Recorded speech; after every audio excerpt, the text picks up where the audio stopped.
கற்க கசடர கற்பவை கற்ற பின் நிற்க அதற்கு தக. அப்படியே நம்ம சொல்லி பார்க்கலாம். நீங்க எல்லா முறையும் அதை சொல்லி பார்த்துக்கிட்டே இருக்கலாம். தமிழில் நம்ம சிறந்த ஒரு இலக்கியத்துல திருக்குறள்ல சிறந்த ஒரு அதிகாரத்துல நிறைய அதிகாரங்கள் நம்ம சொல்லலாம். அதுல கல்வி மிக மிக சிறந்த ஒரு அதிகாரமாக இருக்கும். ஒரு சில குறள்கள் நல்ல பழக்கமா இருக்கும் உங்களுக்கு. ஆனா கூட அந்த முழு அதிகாரத்தையும் படிச்சு பாருங்க, எவ்வளவு அழகா அவர் சொல்றாரு பாருங்க. எண்ணென்ப ஏனை எழுத்தென்ப இவ்விரண்டும் கண்ணென்ப வாழும் உயிருக்கு. அப்போ மக்களுக்கு கண் போன்றது எது? இதுதான் ப்ரீவியஸ் இயர் கொஸ்டின். இது சுலபம் தான், பார்த்த உடனே பதில் அடிப்பீங்க. மக்களுக்கு கண் போன்றது எது? எண்ணும் எழுத்தும்.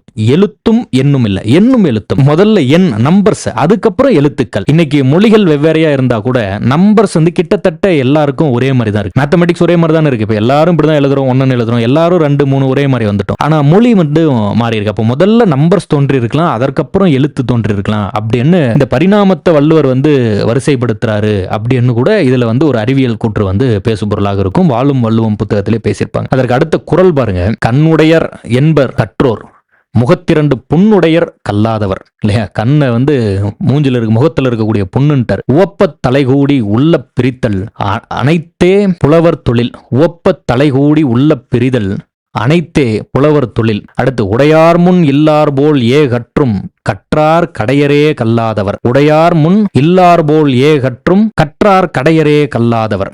இது மிக அருமையான ஒரு குறள் இல்லையா? தொட்டனைத்து ஊறும் மணற்கேணி மாந்தருக்கு கட்டணைத்து ஊறும் அறிவு. யாதானும் நாடாமல் ஊறாமல் என்னொருவன் சாத்துணையும் கல்லாதவாறு. ஒருமைக்கண் தான் கற்ற கல்வி ஒருவருக்கு எளிமையும் ஏமாப்பு உடைத்து. அடுத்து தாம் இன்புறுவது உலகு இன்புற கண்டு காமுருவர் கற்றறிந்தார். கேடில் விழு செல்வம் கல்வி ஒருவருக்கு மாடல்ல மற்றை எவை. இது ஒரு பெரிய விமர்சனமா கூட ஆச்சு. இங்க மாடு அப்படிங்கிறது என்ன பொருள்படுது அப்படின்னு நீங்க சொல்லலாம். கேடில் விழு செல்வம் கல்வி ஒருவருக்கு மாடல்ல மற்றை எவை.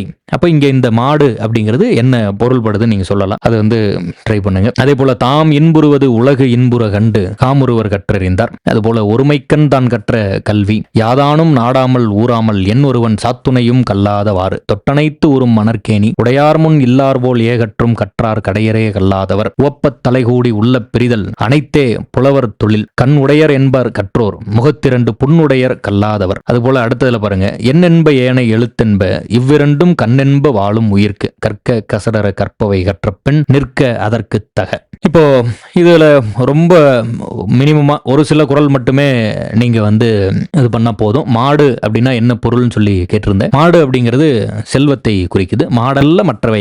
அப்போ அதுதான் சிறந்த செல்வம் அப்படின்னு சொல்றாரு. அந்த மாடுங்கிற சொல் செல்வத்தை குறித்திருக்கலாம் அப்படின்னு நம்ம பொருள் படிப்போம். இதுல பாருங்க, நூல்களை குற்றமற, இந்த குற்றமற தான் கேள்வி.